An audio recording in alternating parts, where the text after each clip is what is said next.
오늘 우리에게 주신 하나님의 말씀 시편 4편 6절에서 8절까지 말씀입니다. 시편 4편 6절에서 8절까지 말씀을 봉독해 드리겠습니다. 여러 사람의 말이 우리에게 선을 보일 자 누구뇨? 하오니 여호와여 주의 얼굴을 들어 우리에게 비추소서.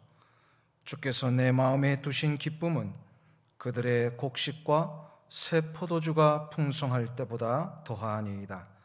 내가 평안히 눕고 자기도 하리니 나를 안전히 살게 하시는 이는 오직 여호와시니이다. 아멘. 시편의 특별한 주제 중에 하나가 하나님은 하나님의 자녀에게 언제나 변치 아니하시는 신실하심과 선하심을 보여주신다는 것입니다. 특별히 어려움과 고난을 당하는 이 상황 속에서도 하나님의 선하심과 인도하심을 믿었던 다윗은 그 하나님의 선하심과 신실하심이 그를 지탱하게 해줄 수 있었던 유일한 힘이여 능력이었습니다. 오늘 읽은 본문은 다윗이 인생의 가장 절박하고 어려운 상황 속에서 올려드린 고백입니다. 가장 수치스럽고 힘들었던 순간이 다윗에게는 압살롬으로부터 쫓겨나가는 상황이었습니다. 그런 상황 속에서 만들어진 시가 오늘 본문 앞에 있는 시편 3편이고 이 시편 4편은 3편과 4편이 같이 원래 연결되어 있는 시입니다. 이런 상황에서 쫓겨나가는 다윗을 향하여 누군가가 조롱하면서 이렇게 외칩니다. 6절이 그 내용입니다.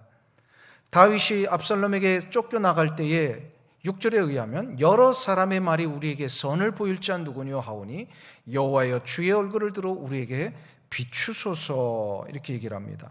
여러 사람의 말이 우리에게 선을 보일 자 누구뇨 하오니, 여기서 선이라고 하는 것은 하나님의 성품을 의미하는 것이고요, 또 선을 보일 자라고 하는 뜻은 하나님을 말씀하는 겁니다.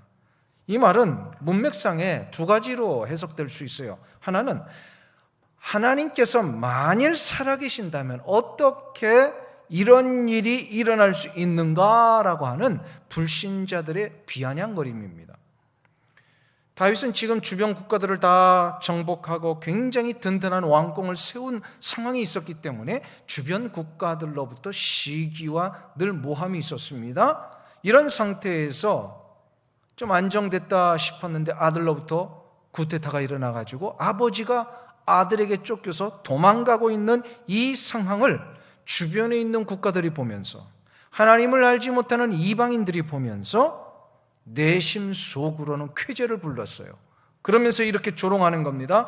하나님이 살아계시다면 어떻게 다윗에게 이런 일이 일어나는가 라고 하는 이 조롱 섞인 이야기를 하고 있는 것입니다.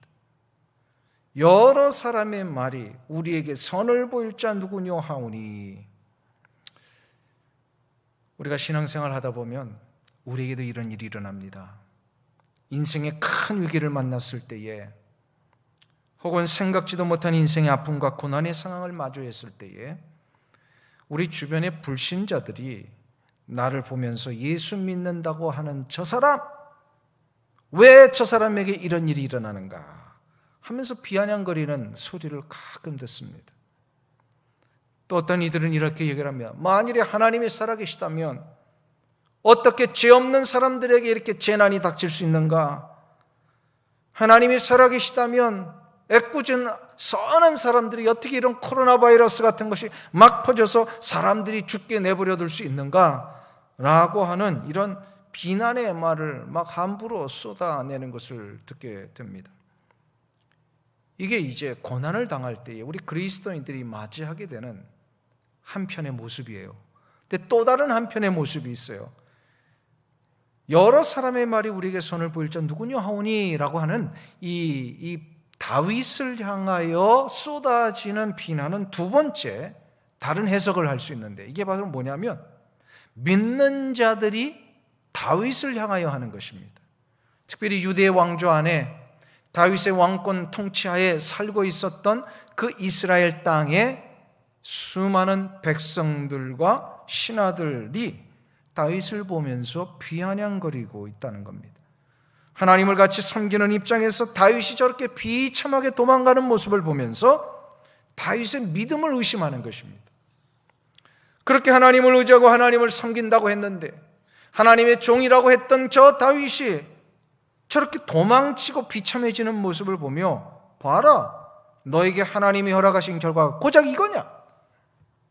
내가 하나님 앞에 뭘 했길래, 어떤 잘못을 했길래 아들에게까지 쫓겨나는 이런 비참한 상황을 맞이하느냐 라고 하면서 하나님이 너를 사랑하셨다면 이렇게까지는 안 하실 거야 라고 하는 주변의 같은 믿음의 이 공동체 안에 있는 사람들이 하는 비아냥입니다. 이것도 우리에게 가끔 일어날 수 있는 일 아닙니까? 나를 이해해 주리라고 믿었던 그 사람, 믿음의 가족이라고 했던 그 사람, 나를 위해 기도해 줄 것이라고 믿었던 그 신앙의 공동체의 동료 한 사람이 나를 비난하고 정죄할 때가 있더라는 것입니다.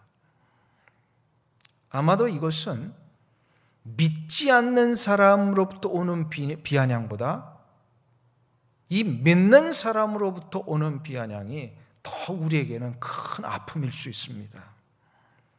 이런 아픔을 당했던 대표적인 자가 바로 욥 아닙니까?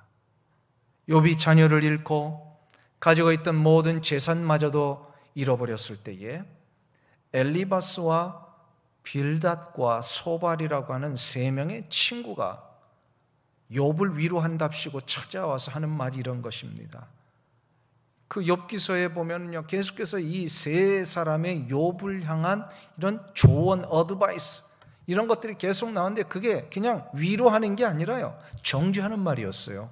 내가 하나님 앞에 무언가 잘못한 것이 있으니 하나님 앞에 이런 벌을 받은 거니까 너 빨리 회개하라.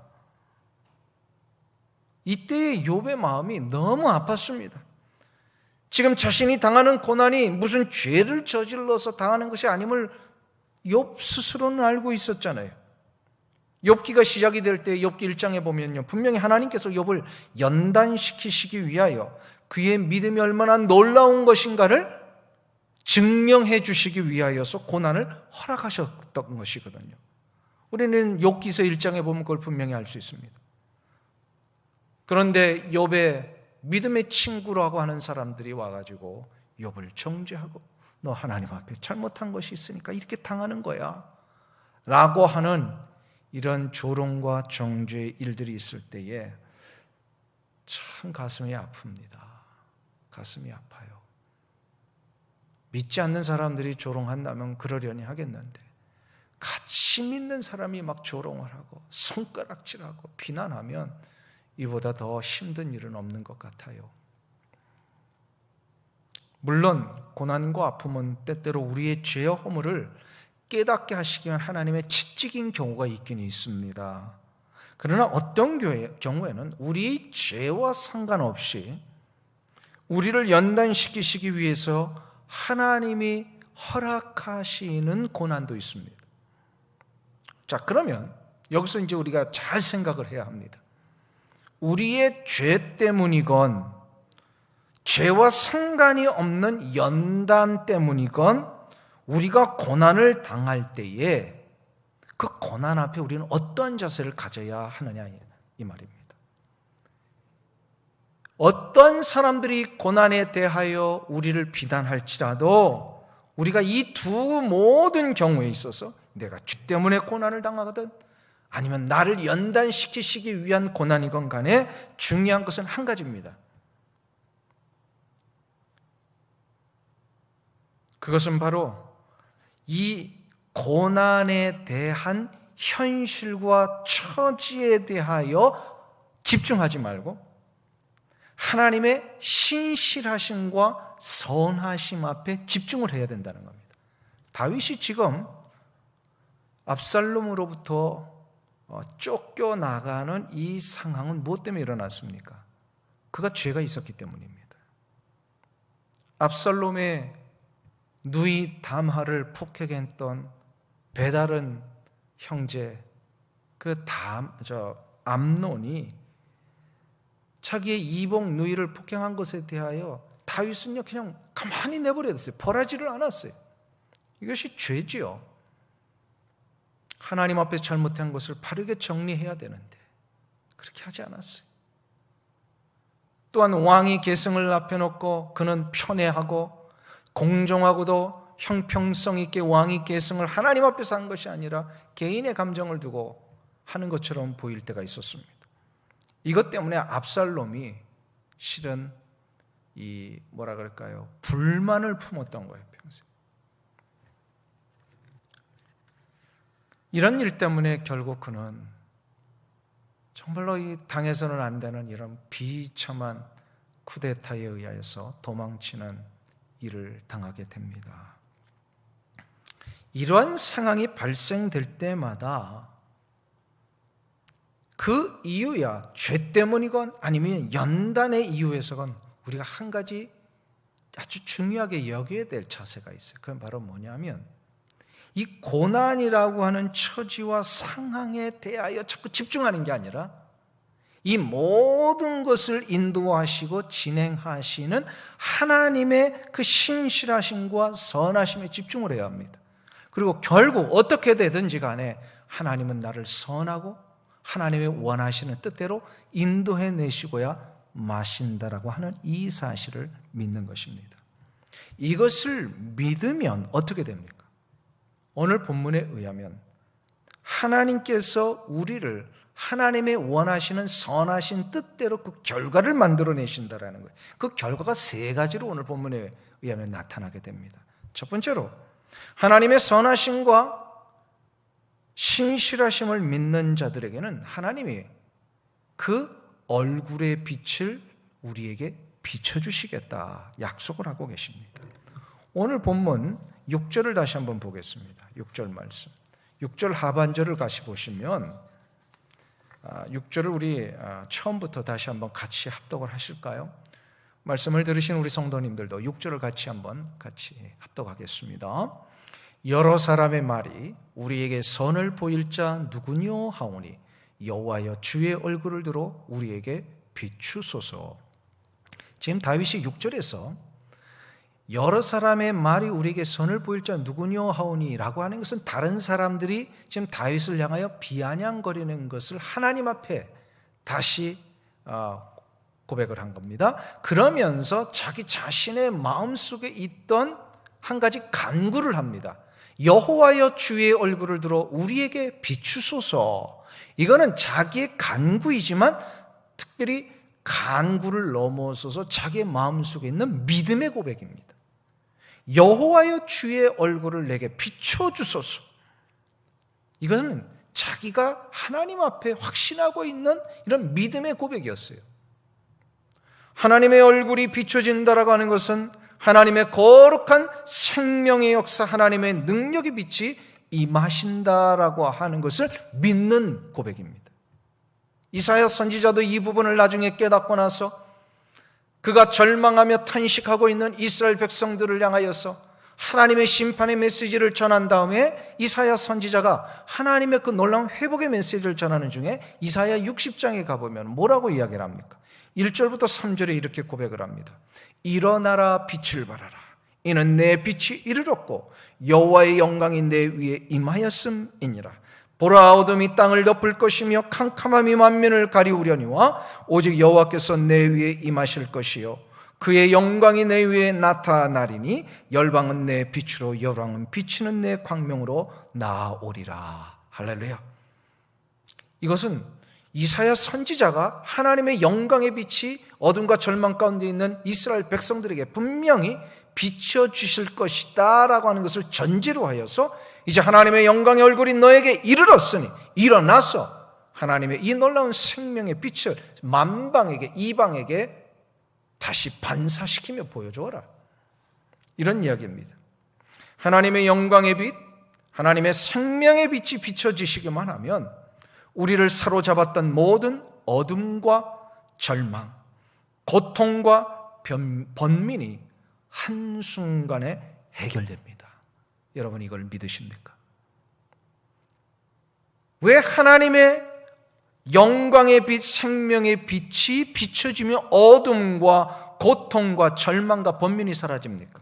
생명은 어둠을 물리칠 수 있는 유일한 능력이기 때문에 그렇습니다. 그래서 우리가 첫 번째로 누려야 할 이 놀라운 하나님의 축복이 뭐냐? 바로 생명의 빛, 하나님의 얼굴, 곧 그 얼굴의 광채가 우리에게 비춰지는 것입니다. 이것을 우리가 누리기 위해서는 어떻게 됩니까? 바로 그 신실하심을 믿는 자들에게 이것을 주신다고 보장하셨으니까 이거를 얻기 위한 우리가 어떤 결단을 해야 될까요? 그게 바로 뭐냐면 기도와 간구입니다. 광야 40년 생활을 마무리하고 하나님이 약속하신 가나안 땅에 들어가기 위해 준비하는 이스라엘 백성들을 향하여서 하나님은 모세를 향해 저들이 누리게 될 땅의 복이 무엇인지를 이제 가르쳐 줍니다. 그런데 이스라엘 백성들이 가나안 땅에 들어가서 누리게 될 복이 그 땅 자체가 아니라 하나님의 간섭과 섭리 아래 있는 것이 바로 저들이 누리게 놀라운 복이다라는 것을 가르쳐 주십니다. 그래서 저들을 향하여서 하나님이 모세를 통해서 너희들은 이 복을 누리기 위해서는 이렇게 축복하며 기도해야 된다라고 가르쳐 주신 것이 민수기 6장 24절에서 26절의 말씀입니다. 너무나도 잘 아는 유명한 말씀이죠. 여호와는 내게 복을 주시고 너를 지키시기를 원하며 여호와는 그 얼굴로 내게 비추사 은혜 베푸시기를 원하며 여호와는 그 얼굴을 내게로 향하여 드사 평강 주시기를 원하노라. 이거를 아론을 비롯한 이스라엘 모든 백성들이 하나님의 영광의 얼굴이 자기들의 삶과 다른 모든 이스라엘 공동체 안에 비춰지시기를 위하여 간구하며 축복하며 서원하라, 선언하라 라고 하면서 이 말씀을 주신 거예요. 진정한 복은 땅 자체가 아니라 금과 은이 아니라 하나님의 영광의 얼굴, 영광의 광채가 우리의 삶 가운데 비춰지실 때에 이것이 진정한 복이라는 것입니다. 왜냐하면 그 빛은 생명의 복이고 빛이며 능력의 빛이기 때문입니다. 이 빛이 비춰지면 치유가 일어나고 회복이 일어나고, 그래서 이것을 간구할 때 하나님께서는 그 얼굴의 광채를 비춰주시겠다 약속하십니다. 이것이 비춰지기만 하면 우리는 다시금 일어날 수 있습니다. 사랑하는 성도님 여러분, 하나님의 얼굴의 영광의 광채가 우리 가운데 비춰지시기를 간절히 소망하면서 기도하며 간구하시는 여러분들 되시길 주의 이름으로 축원합니다. 두 번째로, 하나님의 선하심과 신실하심을 믿는 자에게는 어떤 일이 일어나는가? 그 심령 속에 기쁨이 일어나게 된다라고 오늘 7절이 말씀을 합니다. 7절 말씀 우리 다 같이 보실까요? 7절을 다 같이 한 목소리로 읽겠습니다. 주께서 내 마음에 두신 기쁨은 그들의 곡식과 새 포도주의 풍성할 때보다 더하니이다. 오늘 이 말씀을 보면요, 아무리 구중 궁궐에 앉아서 산의 진미를 즐겨도 그 마음에 기쁨과 평안을 얻지 못하면 그것은 몸에 유익이 되지 않는다는 것을 알게 됩니다. 아무리 논밭에 곡식이 많고 포도주가 풍성해도 마음의 기쁨을 얻는 유일한 조건이 될 수 없습니다. 우울증과 불안과 고통은 선진국으로 갈수록 그 퍼센티지가 높다는 보고가 있습니다. 이상하죠? 먹는 게 더 풍성하고 누릴 것이 더 많은 그런 선진국으로 갈수록 우울증과 불안과 고통을 느끼는 강도가 그렇지 못한 나라들보다 더 퍼센티지가 높아진다는 겁니다. 왜 그럴까요? 삶의 질이 높아질수록 기쁨의 조건을 물질적인 것에 찾았기 때문에 그렇습니다. 그러나 물질은 기쁨을 주지 못합니다. 곡식과 포도주는 잠시 편안함을 줄 수는 있을지 모르나 참된 평안과 기쁨은 주지 못합니다. 참된 평안과 기쁨은 우리 인간의 삶의 조건에서는 결코 일어날 수 있는 것이 아닙니다. 평안과 기쁨은 인간의 어떤 조건에서 일어나는 것이 아니다라는 거예요. 왜냐하면 인간은 전적으로 부패해 있기 때문입니다. 죄된 본질이 있기 때문에 그렇습니다. 그래서 인간은 이 기쁨과 평안을 만들어낼 능력이 없습니다. 다윗은 이것을 알았기에 오늘 본문에서 그래서 고백한 겁니다. 주께서 내 마음에 두신 기쁨은, 오늘 7절을 한번 보세요. 주께서 내 마음에 두신 기쁨은 그들의 곡식과 새 포도주가 풍성할 때보다 더하니이다. 곡식과 포도주가 풍성한 것보다 더 중요한 것이 주께서 내 마음에 기쁨을 두실 때입니다 라고 얘기를 합니다. 인간의 기쁨은 하나님께서 우리의 마음속에 두실 때 일어나는 것이다라는 걸 다윗은 알고 있었습니다. 주께서 내 마음에 두신 기쁨이다. 여기서 두셨다라고 하는 히브리어가 나단이라고 하는 용어를 쓰고 있습니다. 이 나단이라고 하는 것은 의도를 가지고 특정한 곳에 이렇게 심어 놓는 것을 얘기를 합니다. 하나님께서 지금 다윗의 마음에 기쁨을 의도적으로 심어 놓으셨다라는 뜻입니다. 하나님은 어떤 것을 다윗에게 의도하셨던 것일까요?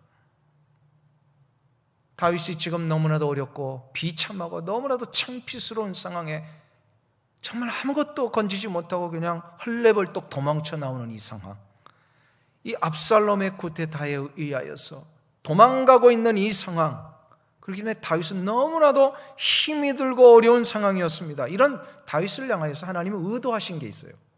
다윗아, 너의 상황이 아무리 힘들고 어려워도, 믿었던 사람으로부터 배신을 당해도, 너를 위해 기도해 줄 줄 알았던 그 사람들로부터 정죄와 조롱을 당하는 이러한 상황을 맞이할지라도 내가 너의 마음에 기쁨을 심어주기만 하면 너는 결코 흔들리지 아니하고 넘어지지 않는 인생이 될 것이다. 너 이거 믿겠느냐?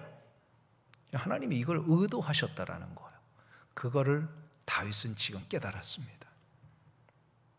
하나님이 나에게 이걸 의도하셔서 기쁨의 능력을 심어주셨기에 내가 이렇게 창피스럽고 비참하고 처절하게 왕인데도 불구하고 이렇게 도망치는 이 상황에서도 나는 흔들리지 않겠습니다.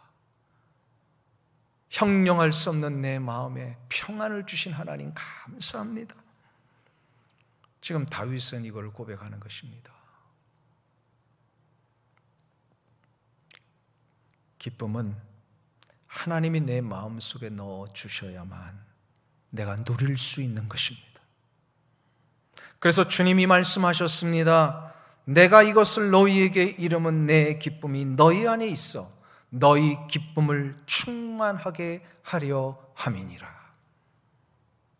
요한복음 15장 11절에서 그 예수님이 마지막 떠나시기 전에 제자들을 향하여 하신 고백이에요. 내가 이것을 너희에게 이름은 내 기쁨이 너희 안에 있어. 나의 기쁨이 너희 안에 있어. 이것은 뭐냐면요, 예수님이 이제 우리에게 그 기쁨을 심어주시겠다라고 하는 뜻입니다. 그럼 언제 주님이 이 기쁨을 우리에게 심어서 넣어주십니까? 바로 우리가 한 가지 결단을 할 때입니다. 성령님의 인도하심을 받을 때입니다. 성령의 인도하심을 받으면 그 성령의 인도하심의 역사가 그에게 나타납니다. 이거를 성령의 열매를 맺게 된다라고 얘기를 합니다. 성령의 열매를 맺으면 어떤 일이 일어나죠? 성령의 9가지 열매 중에 사랑과 희락이 있습니다. 희락, 기쁨입니다. 감격입니다. 형용할 수 없는 이 감격과 기쁨이 일어나게 됩니다. 오래전에 교회 처음 오신 성도님이 동산 식구들에 이끌려서 저에게 기도를 받으러 오신 적이 있어요. 왜 그러신가 이유를 물었는데 그분에게는 오랫동안 해결하지 못한 문제가 하나 있었습니다. 바로 뭐냐면 이유를 알지 못하는 이 불안과 두려움이 그의 마음속에 가득 찼던 거예요. 근데 이분이 이 불안과 두려움을 어떻게 해결해야 할지를 몰라가지고 너무너무 힘들어하는 이 상황을 이제 동산의 식구들이 보시고 이제 저에게 같이 와서 기도 좀 해주세요라고 하는 부탁을 했던 겁니다. 제가 그래서 그분과 여러 가지 많은 대화를 나누는 중에 한 가지 이 근원적인 제안을 하나 했습니다. 뭐냐면 그 성도님에게 단도직입적으로 물었어요. 예수를 성도님의 구원자로 믿으십니까? 했을 때 이분이 여기에 흔들림이 있더라고요. 교회 생활을 했는데 예수를 믿는다라고 하는 이것에 대하여 확신이 없었어요. 예수님이 자신의 구원자라고 하는 이 확신이 없었어요. 그래서 그 자리에서 영접을 시켰습니다. 예수를 믿는다라고 하는 것은 예수 그리스도의 놀라운 구원의 은총을 내가 받아들이겠습니다 라고 하는 것에서부터 시작해서 많은 이야기로 그분에게 설명을 했고요. 그분이 그 자리에서 영접을 했어요. 그래서 영접하신 분에게 제가 한 가지를 선언을 했습니다.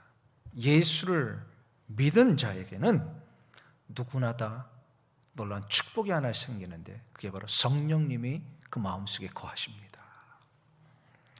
성령님이 거하시면 어떤 것을 해야 되냐면 성령님과 교제를 시작하셔야 돼요. 성령님에게 의존하고 성령님을 의지하여 내 마음속에 성령의 역사가 일어나기를 간구하십시오. 그걸 못하면 예수를 믿은 이후에도 불안과 이 두려움의 문제 해결받지 못합니다.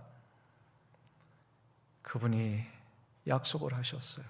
내가 성령의 인도하심을 붙들고 살겠습니다. 그분을 위해 간절히 기도해 줬어요. 성령님의 민감하며 성령님 의지하며 살라고. 그리고 나서 그 이후에 이제 시간이 좀 지났을 때 다시 그분을 만날 기회가 있었는데 그분을 보니까요 얼굴이 환하게 펴 있었어요.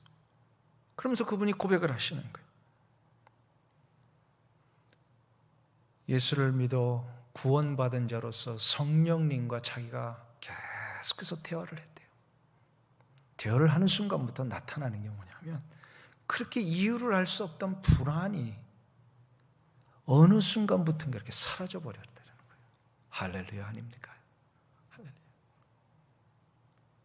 성령의 역사는 우리에게 기쁨을 시작하게 하십니다. 이게 성령 받은 자의 증거입니다. 기쁨을 구하며 성령의 인도하심을 간구하는 자에게 하나님은 기쁨을 심어주십니다. 이것을 주실 것을 믿고 기도하며 성령을 의지하는 자 분명히 기쁨의 능력을 얻게 될 줄로 믿습니다. 마지막 세 번째로 하나님의 신실하심과 선하심을 믿고 붙드는 자에게는 어떤 일이 일어나는가? 오늘 8절에 보니까 어떤 형편과 상황에서도 우리를 안전하게 거할 수 있도록 인도해 주신다 말씀하십니다. 8절 말씀을 우리 다 같이 읽겠습니다. 내가 평안히 눕고 자기도 하리니 나를 안전히 살게 하시는 이는 오직 여호와이시니이다. 아멘. 지금 다윗은 압살롬의 반역에 쫓겨가고 있습니다. 언제 목숨의 위협이 일어날지, 어떤 자객이 나타나서 자기를 죽일지, 정말로 자기도 모르고 아무도 모르는 이 막막한 상황을 맞이하고 있었습니다. 그런데 이런 상황 때문에 그가 절망한 것이 아니라 한 가지 고백을 합니다. 하나님의 선하심의 역사가 있으시면, 하나님의 그 놀라운 간섭하심이 나와 함께 하시면 자신은 그 상황에서도 평안히 눕고 잠을 잘 수 있게 될 것입니다. 자기 자신에게 외치는 것이고 확신에 대한 감사의 고백으로 하나님 앞에 올리는 기도였어요. 여러분에게도 이 확신이 있으십니까? 아무리 세상의 환경이 나를 움츠러들게 해도, 나의 목숨까지도 위협하고 내가 쌓아놓았던 모든 것을 송두리째 앗아가는 이러한 상황이 올지라도 하나님이 나와 함께 하시면 나는 안전하게 거할 수 있게 될 줄로 믿습니다. 이걸 믿으시기를 축원합니다. 하나님만이 나의 피난처이십니다. 하나님만이 나의 피할 바위이십니다. 하나님은 나의 방패이시며 나의 산성이십니다. 그래서 이것을 자꾸 외치는 게 중요해요. 자꾸 좀 이렇게 나약해질 때, 이것이 자꾸 의심이 들 때마다 자꾸 외쳐야 합니다. 하나님만이 나의 유일한 방패이십니다. 산성이십니다. 제가 토요일인가요? 주일날에 잠깐 말씀드렸죠. 구호를 외치는 게 중요하다. 구호를 외치는 게 중요합니다. 군인들이 훈련소에 들어가서 제일 먼저 시작하게 되는 게 구호 외치는 겁니다. 구호 외치는 거예요. 왜냐하면 아직도 확신이 없고 아직도 이러한 부분에 대해서 주저하는 마음이 있을 때마다 구호를 외치면 그 구호가 내 마음을 더욱더 강하게 합니다. 그래서 적이 누구인지, 어려운 상황에서 나는 할 수 있다 라고 외치면 점점 더 그 강함이 그 마음속에서부터 심어지더라는, 이게 굉장히 중요한 역할입니다. 마찬가지 우리 신앙에서도요, 자꾸 나를 나약하게 만들고 나를 움츠러들게 만드는 이런 상황과 여건이 우리가 올 때마다 여전히 나의 감정과 나의 이 이성적인 생각은 이거 안 될 것 같은데, 나가 힘들 것 같은데, 못할 것 같은데 라고 하는 이 생각이 들 때마다, 그때 우리는 영적인 외침을 해야 합니다. 하나님은 나의 방패이십니다. 하나님은 나의 유일한 산성이십니다. 나의 방패이시며 산성이시며 나의 피할 바위이시기 때문에 어떠한 형편과 상황에 있을지라도 하나님은 나를 안전하게 거하게 하실 줄로 믿습니다. 자꾸 외쳐야 돼요.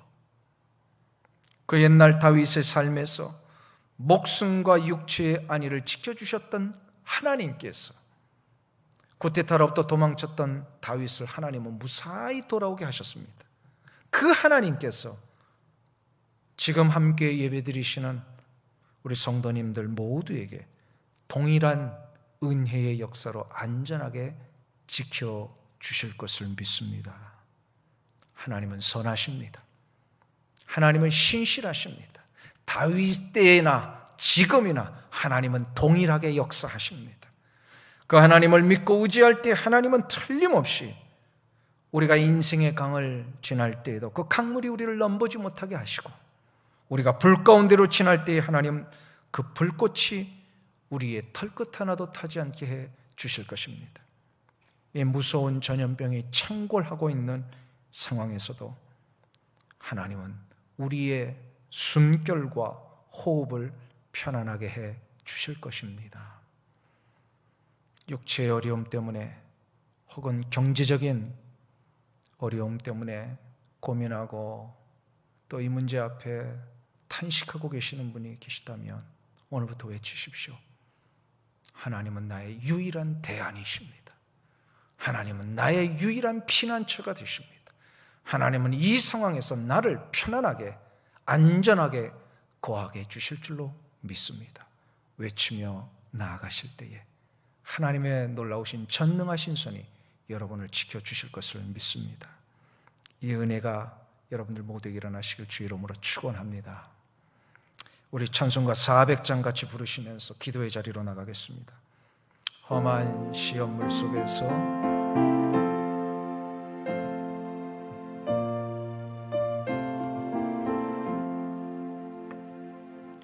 험한 시험물 속에서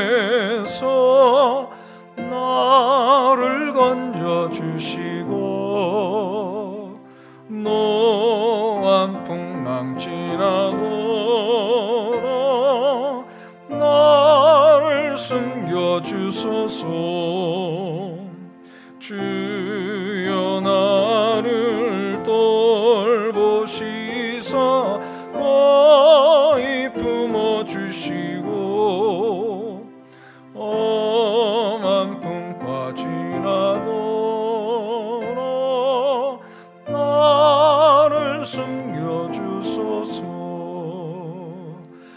권세 능력 무한하사 모든 시험이 이기고 풍랑까지 다스리니 주님 앞에 비오니 주여 나를 돌보시사 어이 품어주시고 험한 풍파 지나도록 나를 숨겨주소서. 죄악길에 빠지니 뭐 캄캄한 데 매며 부르짖는 나의 원 들으소서. 내 주여 주여 나를 돌보시사 어이 품어주시고 험한 풍파 지나도록 날 숨겨주소서. 시간 우리 한번 기도하겠습니다. 하나님 아버지, 오늘 이 저녁에 어둠과 절망 가운데 두려움과 낙심 가운데 떨고 있는 자들이 있다면 주여 그 놀라운 영광의 얼굴을 모든 심령들 속에 비추어 주시옵소서. 그리하여 그 영광의 얼굴이 저들의 생명의 능력이 되어 어둠이 물러가고 절망이 사라지며 다시 한번 하나님이 주시는 기쁨과 평안의 능력을 얻는 우리 성도들 다 되게 하여 주시옵소서. 아무리 우리의 인생의 조건과 환경들이 우리를 옥죄어 오고 우리를 넘어뜨리려고 하는 수많은 인생의 풍파들이 우리의 삶에 넘실거릴지라도 하나님의 전능하신 손이 나와 함께 하시면 나는 거기서도 평안히 눕고 잠을 자며 날마다 주의 거룩하신 인도하심 속에 승리할 줄로 믿사오니 이 은혜의 역사가 우리 모든 성도들 가운데 일어나게 하여 주시옵소서. 그리하여 다윗이 이 어려운 상황에서도 하나님을 찬양하며 고백했던 것처럼 어렵고 힘든 이 코로나 바이러스의 전염병이 창궐하고 있는 이 세상의 현실 앞에 우리 성도들 물러서거나 두려워하거나 주저앉지 않게 하여 주시옵시고 저들의 육체를 강건하게 붙들어 주시옵소서. 저들의 경제적인 상황과 일터와 사업장의 모든 문제들을 다 열어주시옵소서. 우리의 자녀들의 길을 인도하여 주시옵시고 하나님 앞에 기도하며 간구하는 우리의 인생의 모든 일들이 주저함 없이 펼쳐지며 나갈 수 있도록 주께서 은혜 위에 은혜를 더하여 주시옵소서. 하나님 아버지, 사랑하는 우리 오렌지 카운티 한인교회 성도들 한 사람 한 사람을 붙들어 주시되 이 모든 위기의 상황들 이기게 하여 주시옵시고 특별히 코로나 바이러스의 상황 앞에 위험에 노출되어 일을 하고 있는 수많은 남녀 종들을 붙잡아 주셔서 그 위험에 하나님이여 어려움 당하지 아니하도록 도와주시옵소서. 병원과 일터와 모든 위험한 상황에서 저들을 건져내 주시고 또한 특별히 미국과 두고온 주국과 열방 가운데 심화하는 주의 모든 백성들을 하나님 보호해 주시옵소서. 속히 이 상황이 끝나고 다시금 하나님 앞에 모여 예배드릴 수 있는 그날이 우리 가운데 일어나게 하여 주시옵소서. 이를 위해 우리가 쉼없이 기도하며 간구하며 나가겠사오니 우리의 기도에 주여 응답하시고 불쌍히 여겨주셔서 이 상황을 끝내주시고 다시 한번 하나님 앞에 나올 수 있는 그날이 열려지게 하여 주시옵소서. 이제 주님의 날을 바라보며 남은 3일도 주의 거룩한 뜻 앞에 말씀에 순종하며 하나님의 음성을 들으며 나의 평안과 기쁨과 생명의 빛 되신 하나님만을 바라보며 나갈 수 있는 복된 이 3일 되게 하여 주시옵소서. 이 모든 말씀을 우리 주 예수 그리스도의 이름으로 기도하옵나이다. 아멘.